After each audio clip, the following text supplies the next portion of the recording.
Ginigit-git nyo yung mga tao ko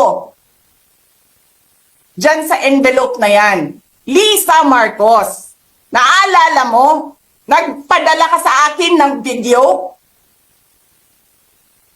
Sinabihan mo ako saan kukunin ang pera. Pinakita mo ang muka ng tao doon sa video message mo. Hi, Nikki. This is she's been working with us for the longest time. We trust her. You sent me written instructions about money. Millions a month. Anong nakalagay doon sa envelope? DepEd. Anong ginawa ko? Binigay ko sa DepEd. Putak na mukha.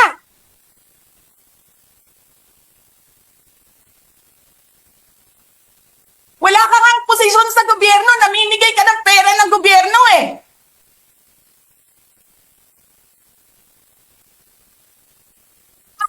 Sisirain nyo yung tangal ng mga kasama ko sa Office of the Vice President.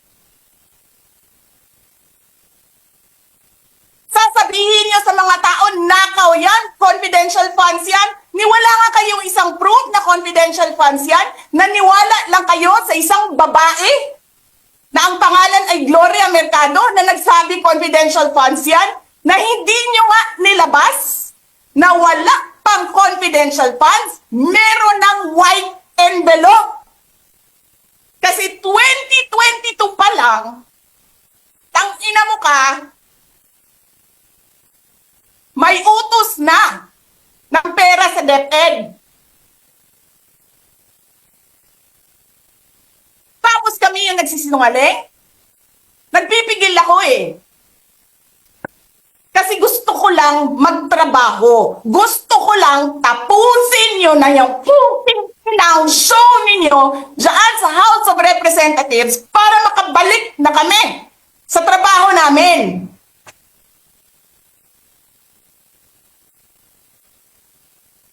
Tapos ganyan ang gagawin ninyo sa amin dahil hindi kami sumusunod sa inyo? Dahil ayaw na namin tumulong sa inyo?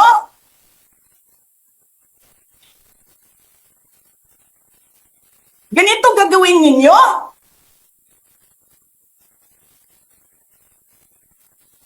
Presidente ka, may speaker ka na involved sa bribery ng Supreme Court justices. May video, may kaso, may witnesses. Hindi mo tinanggal yung speaker mo. Pinabayaan mo siya abusuhin ang pera ng bayan. Paikot-ikot sa buong bansa, namimigay ng pera na para bang kanya yung pera.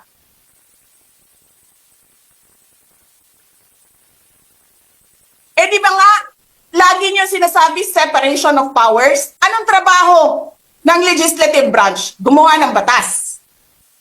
Anong ginagawa ni Martin Romualdez?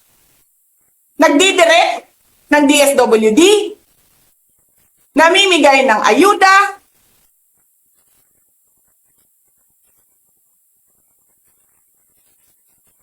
nagsasabi kung anong bibigay, anong ibibigay, anong gagawin, sino ba ang presidente dito?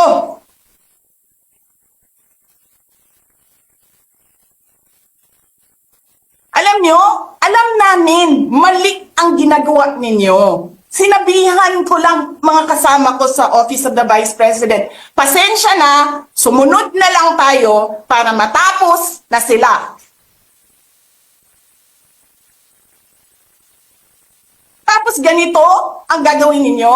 Alam namin, walang contemptuous doon sa ginawa ni Yusek Lopez. Wala. Lahat ng tanong, sinagot niya. Pumunta siya. Maayos siya. kumausap? And then sasabihin ninyo sa amin, bakit kami susulat sa COA? Bakit hindi kami susulat sa COA? Hindi tapos ang appeal namin. Hindi tapos ang audit namin. Tapos buhaghag na ninyo tanan ang gisubmit namo sa COA?